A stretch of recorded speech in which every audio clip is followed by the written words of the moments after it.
Hi, I'm Genny Williams with Get a Real Estate Life and with eXp Realty, and welcome to our Thursday morning interview.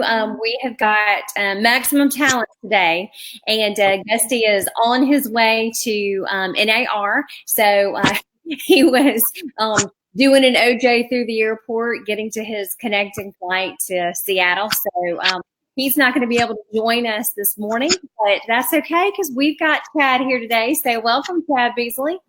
Hey, this is exciting and a little weird. This is the first time I've done one of these. So, hey, if I really mess this up, everybody bear with me. You are going to be just fine. And, you know, one is getting out of your comfort zone, you know, like very public interview. That's right. Why not? You know. This is like the quarter of getting out of my comfort zone, it seems. Well, everybody wants to know your secrets, and the reason that you know, you want to hear what Chad has to say today. Welcome, everyone. First of all, and oh, that looks much better. And you can type any question for Chad if you have a question for him, and I will ask him your question. So please feel free to do that. Today is all about sharing. The reason you want to hear about what Chad has to say is because Chad is a $20 million producer, and you're going to be surprised by the way he lead generates and runs his business. Mostly he's been a single agent with a part-time help. And recently his wife Jennifer has joined in the business, and we're super excited about that. That's just been a few months ago, right? Yeah, she got her license in January, and really, you know, it was a few months after that before she sort of, you know, jumped in and started kind of helping me a little more and more, going on appointments, and, you know, and then she kind of fell in love with it. So it's been fun doing that. Well, I tease her all the time because she already jumps in as an expert by hearing you on the phone for every vacation, all the hours she gets to hear you. 2 years of learning by osmosis. That's right. Oh, and I just got some interview questions that Gusty just now texted me. So see, he was with us in spirit already. So Gusty to put me on the hot seat when he's not even here. I know, right? That's so him. So you like my helicopter beanie back here. I'm like the ceiling fan on my head. I think it just tops it off for today. Yeah. You have consistently been the #1 agent in your hometown of Chelsea, right? And it has been, I mean, like really the #2 agent has not even really come close to you. And I know that I make you feel uncomfortable, and I'm going to make you feel uncomfortable this whole time, but just the hard facts. Yeah, I mean, yeah. So, I mean, I was looking at the numbers the other day, and so far this year, I think total I've done 70 transaction sides, some give or take 1 or 2, year to date for 2019. 44 of those have been in the Chelsea market, and I define the Chelsea market by the Chelsea high school zone. I don't just look at the city of Chelsea, because Chelsea really encompasses more than just what's in the city limits. So I look at the Chelsea high school zone. And so out of those 70, 44 of my transaction sides have been in the Chelsea high school zone. And so #2, the next closest person at the #2 spot has closed 17. So there's a pretty wide margin. There's a huge gap. And look at that. Oh, hey, everybody. How are y'all? Well, Gusty Chad was just telling us that he's closed about 70 transactions this year in Chelsea, and the person below him has done about 17. So there's a huge gap. Well, it's 70 total, 44 in Chelsea. Wow. Which still, 44 to 17 is a very big gap. And what is a flight, Gusty, without a baby nearby? It's not easy. So, but we had a good flight, so everything is good. And there's Trip right there. So, aww. Hey, Trip, you want to say hey, buddy? Hey, Trip. Super So there you go. I know that you've only got a few minutes to spend with us, and you've got some really good questions for Chad. So. Yeah, yeah. Actually, go ahead with your questions. I think we're about to get off the airplane, so I'll probably pop back on here shortly. Okay. All right. Well, thanks for jumping in and celebrating our guy here. So Absolutely. I've got your questions, and I will be asking him. And for those of you who are watching, you can always type your questions so that I can ask as well. So yes, that is a lot. Good morning, Justin. All right. So really, Chad, one of the things that, and Jesse, I'm going to log you off there. Oh, that's better. Yeah. No. Okay. So really, Chad, what did you do before real estate? That was one of the things that Gusty wanted to know. Okay. Yeah, that's a good question. Okay. So before getting into real estate, I was working with a local financial planning firm. My degree is in family financial planning from the University of Alabama. And so after college, I moved to the Birmingham market from Tuscaloosa, which is my hometown. So I moved to the Birmingham market for that job and went to work with a nationally recognized financial planning firm. Now, they were a fee-only financial planning firm, so I was on salary. Working with them and spending a lot of long hours, 10, 12-hour days, stuck in an office watching the world go by out the window. And I realized quickly that I was not cut out for that. So I did that for a couple of years. I sat for and passed the exam for certified financial planner. So I got designation, which is a pretty tough deal. It's a 2-day exam. And it was around that same time that we were buying our first house, and the realtor that we used to buy our first house kept talking to me about it, about the business and everything. And so I decided to jump in, get my license, try it part-time, see how I liked it with him. Since he was kind of starting, I was kind of his first team member. I jumped in with him and quickly learned that, I really liked it. So that was in September of '97 when I got my license. I had my first closing at the end of October. That's awesome.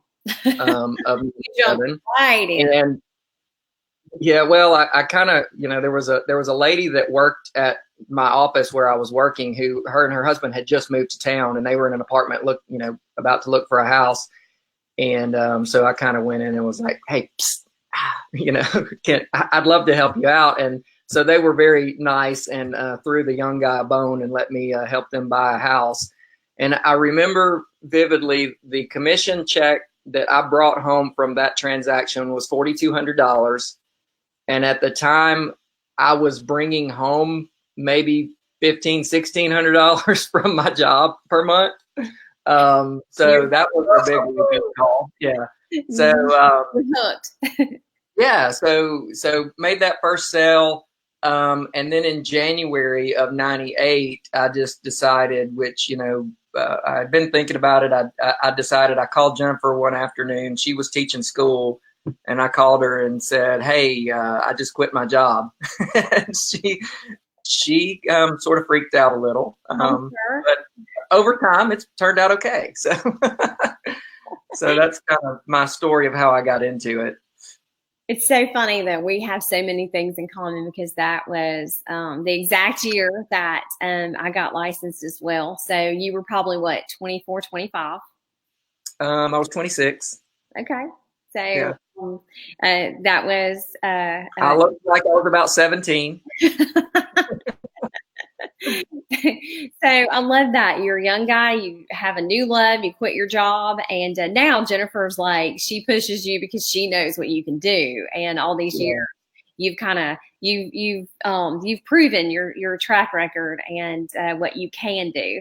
So how many years have you been the number one in Shelby County? Because it's not even just in Chelsea. I mean, you have been consistently at the top in all of Shelby County. Well, I'm usually right in there. I mean, I know for 2016 and 2017, I sold more than any other agent in Shelby County.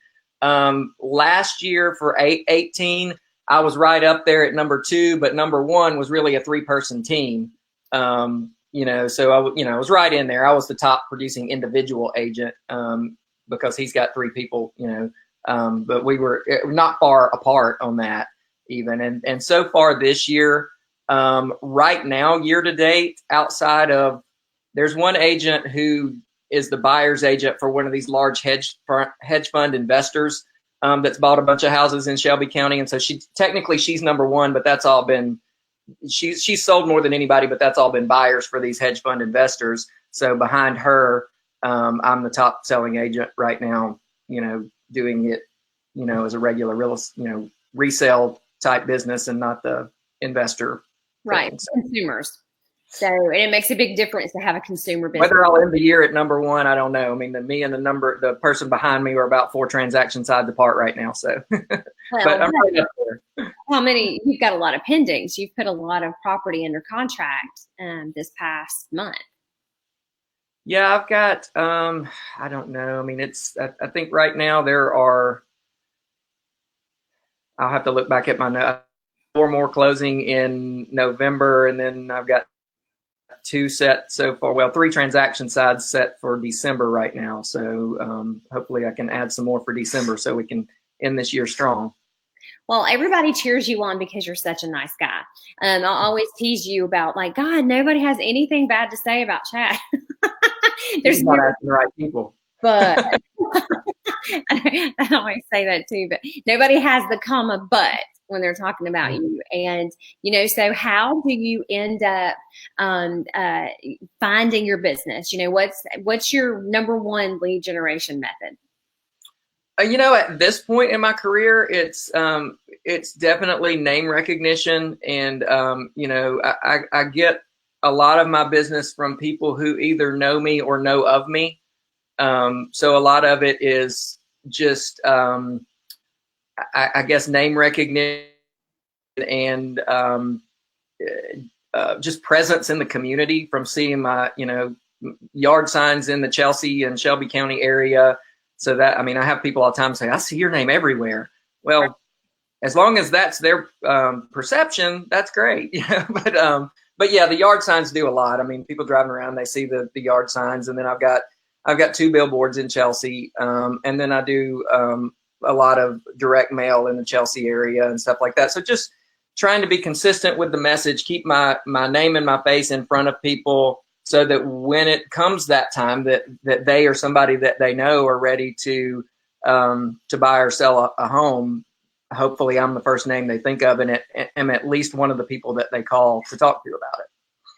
Well, and signs breed signs. So when people see your signs all over the place and then they see your billboards, then that just multiplies, just like what you were saying. When it comes down to it and they get the postcard, I just got my postcard last week from you.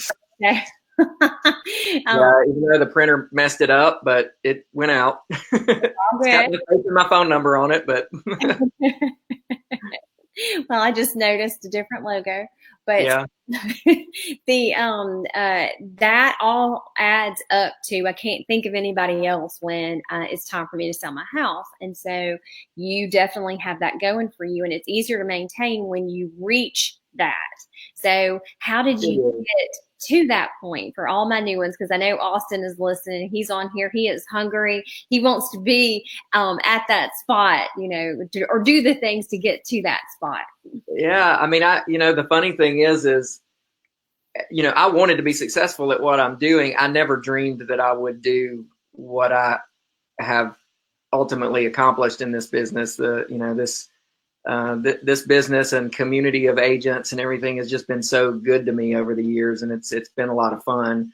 When I first started out, of course, my business, like anybody starting out, I think the typical track is that you're really buyer heavy.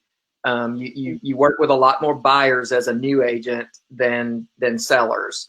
And so I was working with a lot of buyers, whether that was, taking any lead that somebody might have that they couldn't get to or didn't want to go to, didn't want to drive that 30 miles or whatever. I'd take it and pay a referral fee. Or, back then in 97, open houses worked better than they do now. Not that they don't work now, but they just, you don't get as much traffic to them you can see so much on the internet now, I think, that it doesn't bring as much traffic. But I was in an open house for somebody every weekend. And so I met a lot of people that way. You know, and then over time, just, you know, I tell new agents all the time, don't try, you got to develop thick skin in this business and not get too upset when you realize that, you know, Joe and Mary in your Sunday school class, you know, are buying a house and they're not using you, or, you know, your cousin, you know, or whatever, because sometimes people need to see you doing it for a little while to trust that you know what the heck you're doing. And that's true, to be referable. Yeah. So, you know, so all of that takes a little while. You know, over time, you know, it started, I started picking up more business from my sphere of influence, just the people that I knew, and, you know, friends and, you know, stuff like that. I started getting more and more of that business and getting referrals. And then I guess, you know, I started in 97.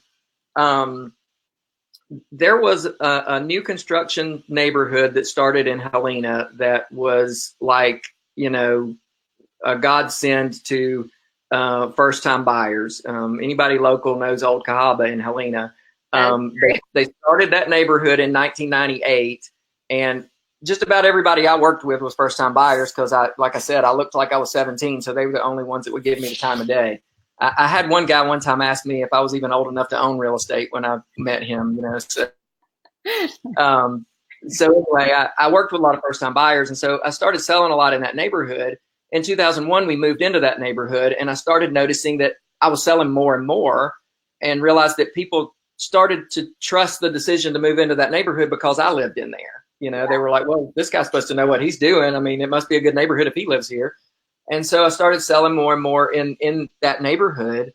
And then Jennifer actually had the idea one day of, let's do a postcard. So I put together a postcard that had, on the front of it, it had pictures of, I don't know, maybe 12 or 15 houses, and had sold across all of them. And the message was, who do all of these Old Cahaba homes have in common?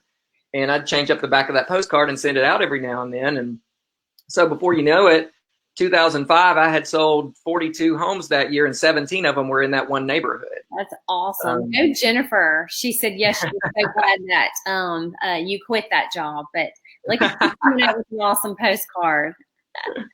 Good morning, Jared. Good morning, Kimberly. So, and I remember because I showed when I was working with buyers 500 years ago, showing Old Cahaba and selling in there. I always showed every one of your listings.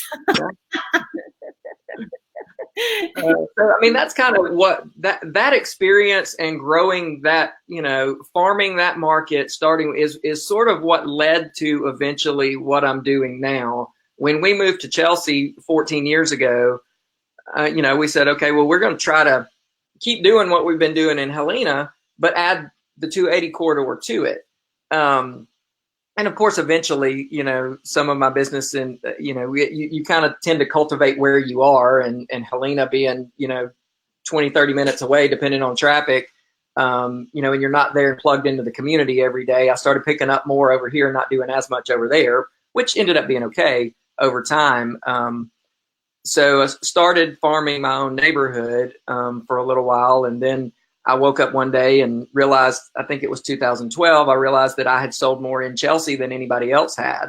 And so that's what started kind of thinking, okay, well, I guess it's a little bit, I was scared at first to put that out there because, you know, once you say it, you don't want to put the billboard up and then have to take it back down, you know? So it kind of drove me and pushed me to stay in that spot, you know? Right. So I put up a billboard that, you know, saying that I was the, you know, top selling agent in Chelsea, and then started gearing some of my marketing around that. And so that's turned pretty well. You know, so that's kind of been the transition and the metamorphosis of this whole thing. Well, and I can say this for what I believe about billboards. You had the credibility first. Right. And then you pay. Well, and that's why my billboards work, is because I can say something of value on there. If it were just an oversized business card, I don't think I'd hardly get any calls off of it. Right. Or if you're brand new. I mean, I feel like Right. if you're brand new, you don't have the credibility to back that up yet. It's going to be a waste of money. Yeah. I mean, I'm not saying that it's not necessarily just a bad thing, but I think there are better ways to spend your money to get business than just, running out there and putting a billboard up. That's, like I said, just a giant, 12-foot by 24-foot business card that's just got your face and your phone number on it, and no compelling reason for somebody to pick up the phone and call you over the 6 or 7 other billboards that they see. So no, I agree completely, and I get to drive by yours every day, and I love it. I can't believe I haven't ended up with a mustache on one of them yet. Because it's too tall. The one on 11's not. And you gave so many people ideas. So I love that motivation, though. I'm saying, okay, now I've said it. It's out there.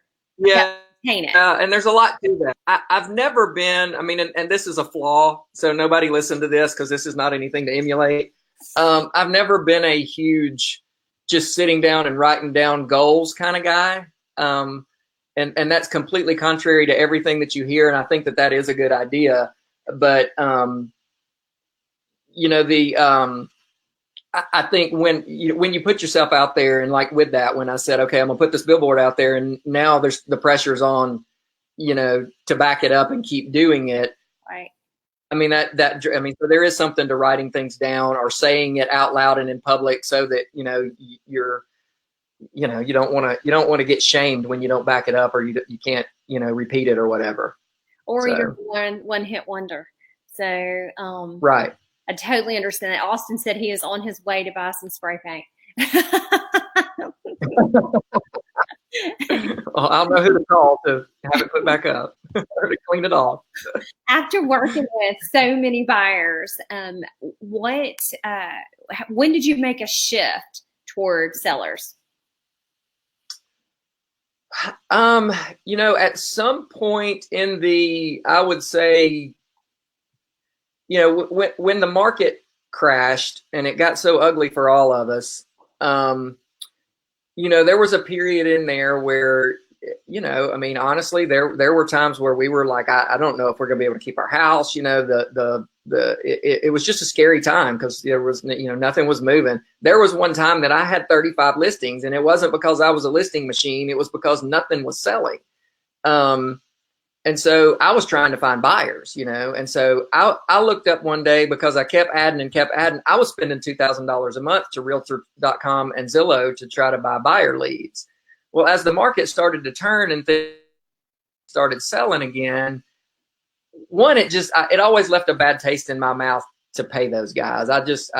Philosophically, they get their information off the backs of us who work hard to go out and get those listings and produce the content and photos that we pay for and everything. They get it all for free, and then they sell the leads and stuff back to us, which I've just always had a problem with. You are so right. So I finally just kind of looked up one day and go, look, I've got to cut back somewhere because I'm spending too much money. But if I'm going to be spending anything near this, why am I not spending money to get more signs in yards? I need to be cultivating seller leads instead of these buyer leads, because you can handle more. You can deal with more sellers at one time than you can buyers. There's only so many hours in the day. I've got systems in place to market the homes and do all of that, and to be able to sell the home so that you can handle more listings at one time than having, if you got 5 or 6 buyers and they all want to look on Saturday, well, that's next to impossible. Right. So I made that shift, and then it just sort of kind of pretty quickly, started transitioning after that.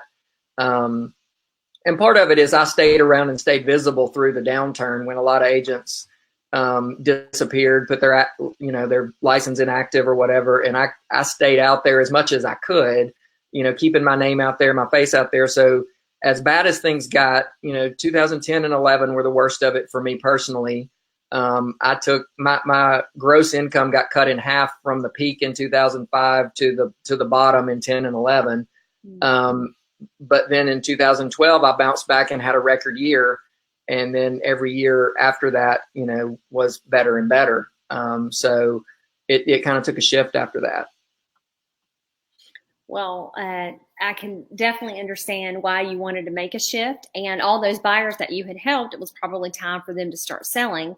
Sure. So that helped you make a snowball effect. But Yeah. those of you who didn't hear, Chad does do postcards and direct mail. And when I did all my research with 200 home sellers, they all the responses were they never found their agents online.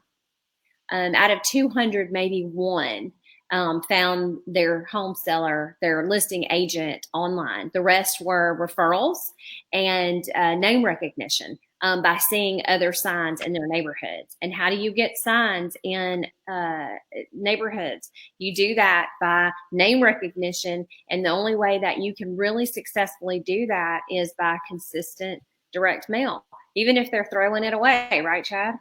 Yeah. I mean, that's exactly right. I mean, I tell people all the time, my goal is to make an impression with those postcards between the mailbox and the trash can. If they're getting that postcard, this year, I think it went out 9 out of 12 months. Next year, it's going out every month. So I'll be once a month from the mailbox to the trash can. They're going to see my face, and so they may not. You never know. I've had people call me before and say, "Hey, I was." The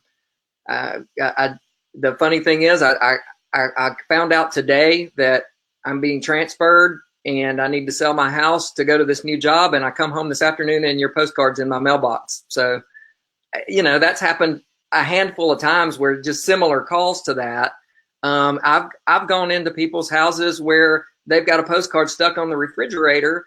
That is one that I sent out 6 months ago, but they knew they were going to be moving later and they held on to it because they intended to call me when the time came. So you just never know. I mean, it's not an overnight thing. You can't start doing a direct mail campaign and expect, well, hey, I just spent, $1,500, $2,000, whatever the number is, spending out these mailers and nobody called. I'm not going to do it anymore. It's a long-term thing. Oh, it is. So, and normally for clients that have helped with coaching, it's a 12-month process to really see momentum from it. So it's a commitment and it's hard, getting started with it. You just got to, over time, just budget for it and deal with it that way. That is true. Budget for what? You were talking to real estate agents. Jennifer just said, I love how Chad always backs up the postcard with a heart for each and every client and meeting their individual needs. That is when the postcards carry beyond the listing and into referrals. And so, and she brings up a good point. I mean, none of this experience right there. Well, none of this works if you're not genuine. People can see through, the dog and pony show. I tell people all the time, I'm the same guy sitting at their kitchen table as I am if they run into me at Walmart or a restaurant or something like that. There's not, real estate Chad and off work Chad, because I don't know what off work is. One thing, but I'm sure Jennifer doesn't know what off work Chad is. Yeah. So anyway, if you're not genuine and care about people and put their needs first, I mean, that's the key. And people, and that's why I get referral business. People call me because they know that I'm going to take care of them. I'm going to be truthful with them. And it's not, I'm not out there. Look, I make a good living, better than I ever thought that I was even possible. But that's not the motivating factor for me. I love, I try to keep the perspective, and when I start getting burned out, sometimes I remind myself, and I have a little talk with God, and I just sort of tell him, hey, put me in the flow of lives of people who I can make an impact for you. That's my whole goal, is if I can make a difference, in somebody's life through what God has chosen for me to do for a living on this earth, that's what it's all about. And at the end of the day, the income's going to take care of itself. I've just got to take care of the people. Well, that's so true. And your faith plays a big part in not only who you are, but in your business also. Sure. I mean, it's the most important thing to me. I mean, I'm not perfect. I'm not out there, running around thumping a Bible with everybody that I meet. But, that's a very important part of our family and of my life. And, the things that we've been through as a family, we would have never made it through without God's help and guidance. And we realize that everything we have comes from Him, and try to treat it like that. We had somebody had asked Jennifer one time, hey, the market's changing, whatever, what's Chad going to do? And she's like, what do you mean? She's like, well, what's he going to do if the real estate market? She's like, look, God could choose to bless us in a down market, or in a booming market, choose, for things to be, tight. It all comes from Him. And that's something I learned when the market was down, is that when I started looking ahead and worrying about things, that was me taking my eyes off of Him. And I realized that, when I worry about the external things going around me and what the market's doing and what the economy's doing, it all falls apart. I can only control what I can control. And as long as I try to stay focused on the things that I can control, and then just keep my head down and keep pushing and keep taking care of people, the rest of it seems to fall into place. And that's not by accident. Well, and it does beautifully. And that was one of the things that you said about recently putting your house on the market, and buying another house. You and Jennifer buying another house. That, hey, if it's meant to be, then God's going to make it happen. And what happened? It sold in 24 hours. We got 2 offers on it. So yeah, it's kind of cool how that's worked out. But that was truly, we didn't want to do it if it wasn't something that He wanted for us. And, so that's kind of how we approached it. And, there's still a couple of more hurdles, but it seems like everything seems to be going pretty smooth. So hopefully it'll all work out. Well, I'm sure it will, just because those blessings that are flowing into you and your business, because you make it a point to bless other people in your business. So I love that, philosophy so much. And let's see. We're so excited to be a part of God's journey for you in real estate too, Mary Martin Brown, because she says this is exactly why I'm so all under your leadership soon. That's exciting, and that's sweet, and that's like who we want to be in business with. We're hand selecting these people that we get to work with and know their heart and know how they're going to be treating other people. And I know I'll watch out for Mary Martin. She's about finished with her real estate licensing course, and she is going to knock it out of the park when she gets started. I love it. I love it. Oh, we're so excited to have you too. So on Gusty's questions that he has, what about negotiations? What are some of your tips for negotiations? This business, I mean, negotiations to me, we are trying to help people come together and help find a common ground that works for everybody. I see agents sometimes, trying to expose this big S on their chest, and walk in and save the day and everything, and create problems sometimes where there's not one to begin with, just so that they can look like that they were the hero. My philosophy is to keep everybody's heads cool. Let's keep our eye on the prize of what we're trying to accomplish here, and not get too excited and lose our minds over the little things that are involved. And sometimes there are big things, but the main focus is to find a common ground that everybody can live with, forward with the end goal for whatever that goal is for that client. So that's the overriding thing. Y'all bless Chad, because he actually brought a buyer to my house that we had worked with. And, Jay and I our high D's go in, and he had to put up not only with his client's emotions, but ours as well. So, Jay doesn't have emotions. What are you talking about? I know, right? His answer normally is just no.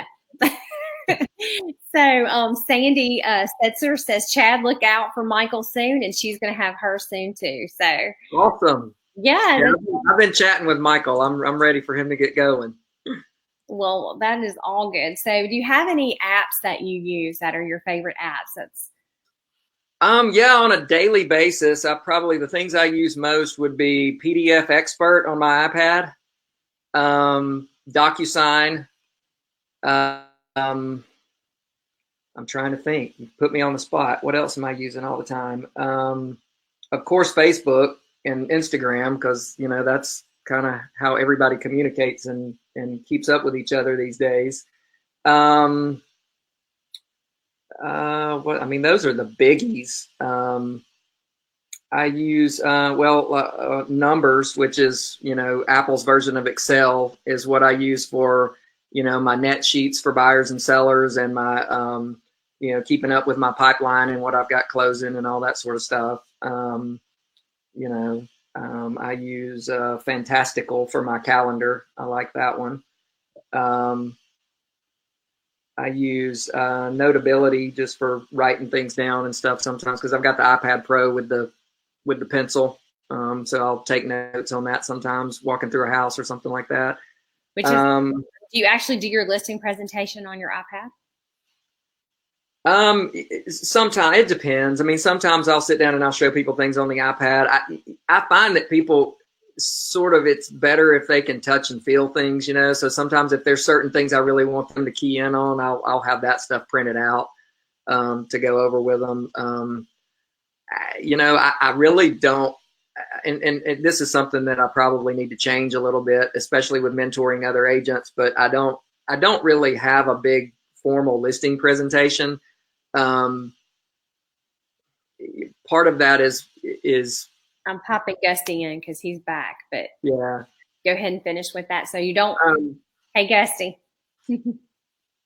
So my listing presentation, a lot of times it's just having a conversation with the people and finding out what their needs are and figuring out how I can help meet those needs and everything. There's not like a scripted sort of deal. Well, and I'm sure though that there are certain things that you convey, because one of the things that I know that you are not particular about, and that is, and you make sure that you set the expectation, is open houses. Yeah, I have that conversation with people a lot of times that that open houses are a tool, but it's not necessarily a tool that's going to sell your house as a seller. It's you're going to get some down the street that always wanted to see the house that'll come through, and then you get people who aren't necessarily serious about buying. Usually that come to open houses that may not be ready to buy for 6 months or whatever. In this internet age, when you so much with crazy virtual tours and all that stuff that's out there, people can see enough online that they're going to call me or they're going to call their agent to see the house instead of just randomly popping into an open house. And so I try to convey that, just to set that expectation, so that if we do eventually do one, they're not expecting that the house is going to sell that day. And that's different market by market. Some areas are different on that. Right, you're right. But Chelsea is a little bit different with that, and your reach is far greater online than it is by putting some balloons out. So I totally understand with that. The expectation piece in your presentation, though, I'm sure you've got it where you go through, even if it's not formal, of setting those expectations. Sure. Yeah. We talk about. My main goal with the listing presentation is to convey the idea that that I care, that I'm interested in helping them accomplish whatever goal it is they're trying to accomplish. We talk about pricing versus timing and what's more important to you, and set that expectation that, yeah, we can try a higher price, but it may cost you time. Whereas if we price it, differently, then you'll sell it quicker. So there's just a lot of things that we talk about in those listing presentations, just to make sure that we get that point across. But it's more a conversation than it is a flip chart presentation. Right. Yeah. It's not awkward. Um, So Gusty, he was just kind of going over the apps that he likes and he uses from some of the questions that you sent. And so we just, kind of wrapped up that. And I like, the ones that you did share, Chad, those were really good. One of the blessings that we have at EXP, and Realty brought that up at all, is that we have a lot of people who are interested in doing those open houses for you. So Right. if the seller wants that and has that expectation and really feels like that needs to be part of the marketing plan, then we have resources where people are happy to do that and promote it. And and I've had that. I've had another EXP agent that has held open houses for me 3 or 4 times, recently. So yeah, that's been great. But where I was before, I loved it. I mean, it's a great place, and it's a great brokerage. Love my broker. Love all the agents there. And I'm not saying that there wasn't cooperation and stuff there, but it's just a whole nother level at EXP where everybody's working together and really, plugging in to help each other out. It's refreshing and really cool. Well, I agree. Because, I used to be at that same form environment, and really, there's some difference. And I think there's different expectations too. Things like sugar. I can barely hear you, Genny. I don't know what. It's probably you can hear me better now. A little bit, yeah. I think I don't know. I think I'm hearing the background noise on Gusty's feed more than anything. All right. You have a question, Gusty, you want to ask before we take off? Hey, I'm just going to go. It's too hard to hear, so y'all be good. All right. Y'all have to bring back tons of notes for us. Okay, that's better. Okay.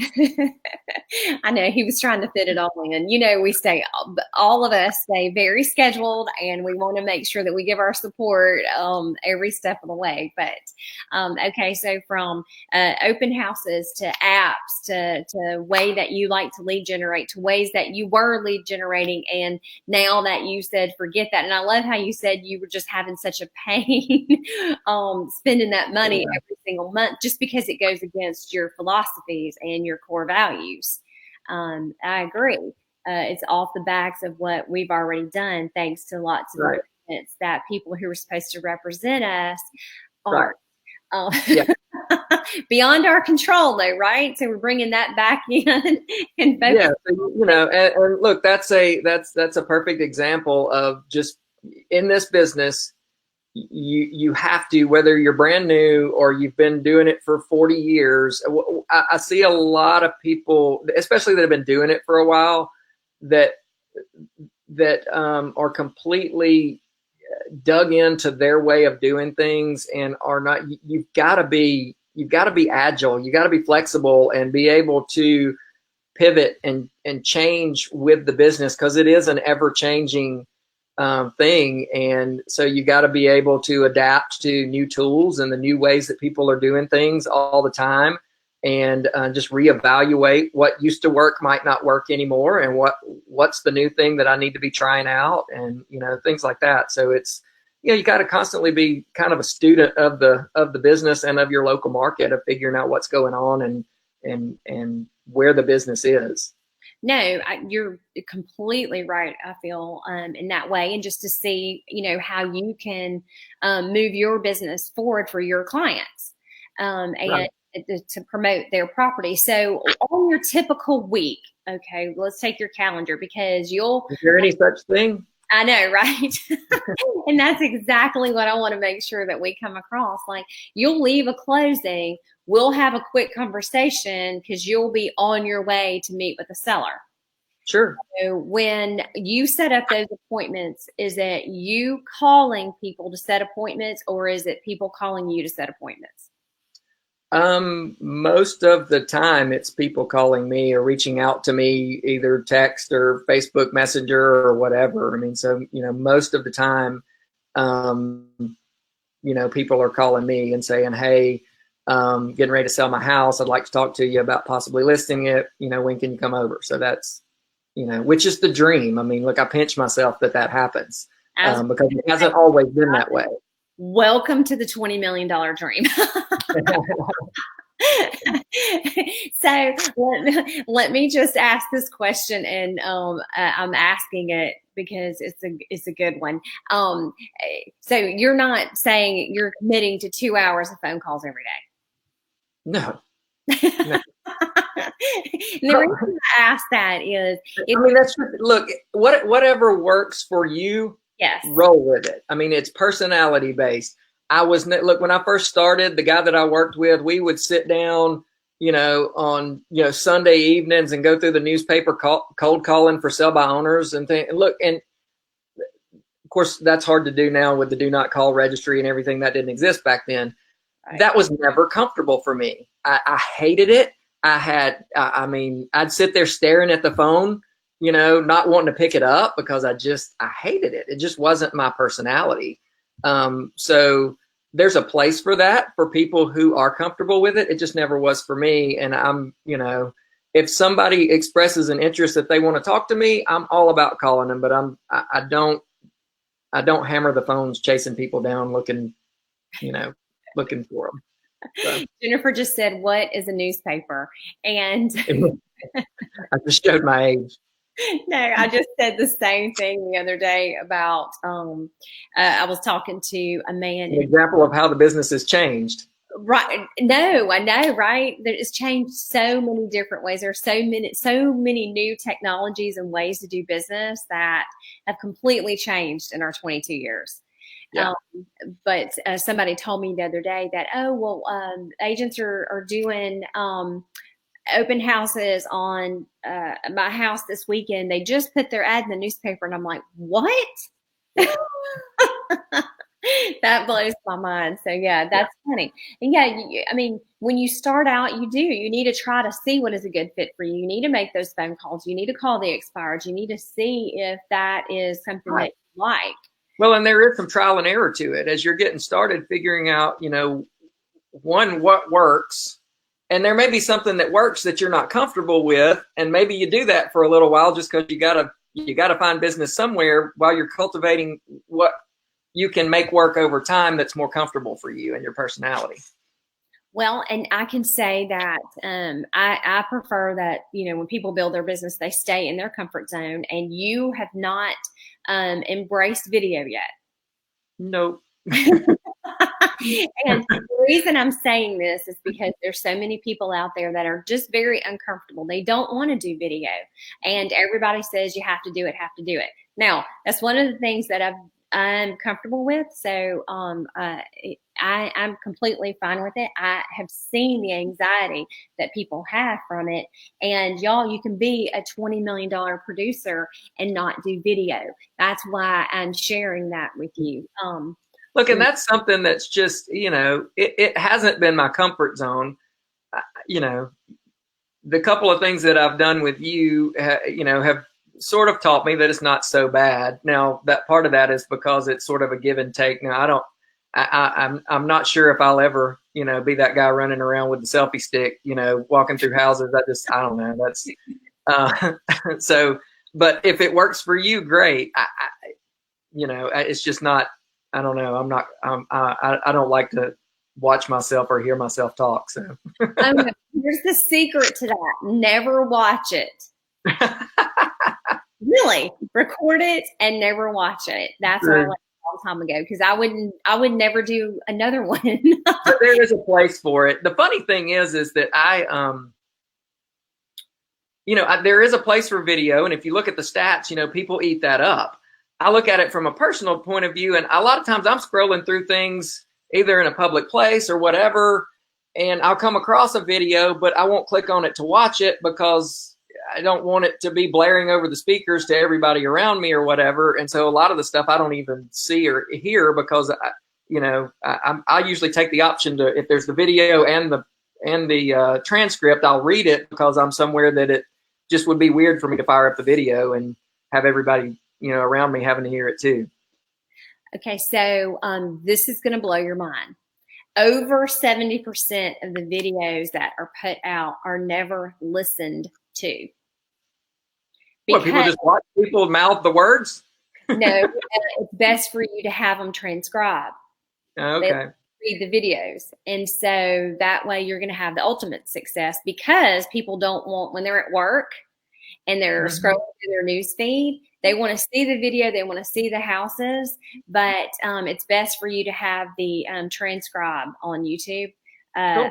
Or there are a couple of different apps that you can use. So how about that? It's crazy. Now, also, you and I are in the age group of, we're not video watchers unless it's jokes or something funny that we find later.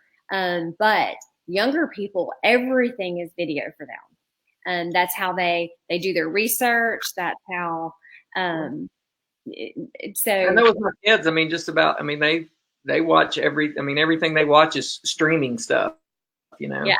So. You're right. I mean, Zach spends 4 hours a day on YouTube. So wow. It is funny. Like, you and I completely understand that, because I never click and watch videos unless they're agents in my group and I'm helping them, make sure they're getting their message across. So one of your friends here, Sandy, said, "Hey, I'm pretty sure you did that for Michael. Chad sold my son home." No, that was, yeah. Well, that wasn't a public video. Michael and his wife had traveled to Michigan to visit her parents, and this house came on the market on a Saturday night or something like that. So we just knew that it was going to be kind of the perfect house for them from what it looked like online. So Jennifer and I went down there went before church on Sunday morning. We set the showing up early, went before church, walked through, did a FaceTime video with them, showing them the house over FaceTime. And then while Jennifer drove from there to church, I was on my iPad writing the offer, sending it for them to sign the offer, and then got it to the listing agent before we got to church so that we could be the first offer in. And that is exactly how you work right there. All for the client. Yeah, I mean, look, my office is wherever my phone and iPad are. There you go. And has been for years. I mean, I've worked like that for a long time. Well, that's just how it, and you did it all in time to get to church. So that's what I love. What, couple more questions before we wrap up. How many people do you think are in a database? Do you keep a database going?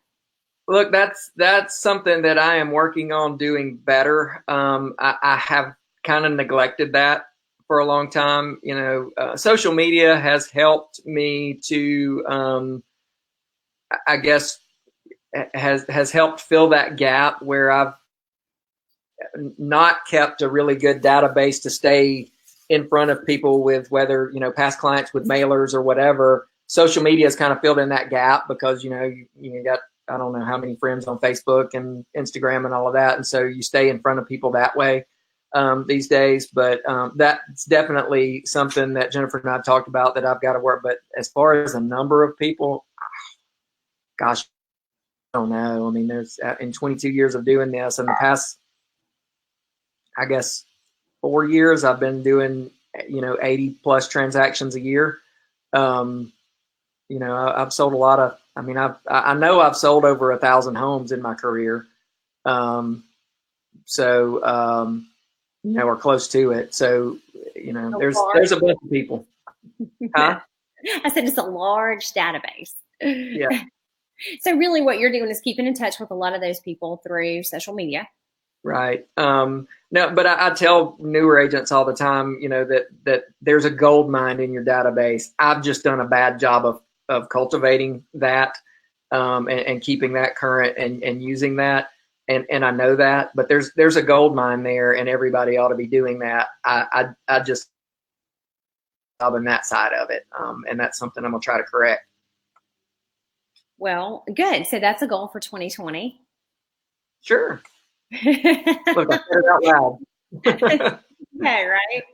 So I was going to ask you how you stay in touch, and so you pretty much answered that. And what about closing gifts? Do you do closing gifts? Is it something in your business plan?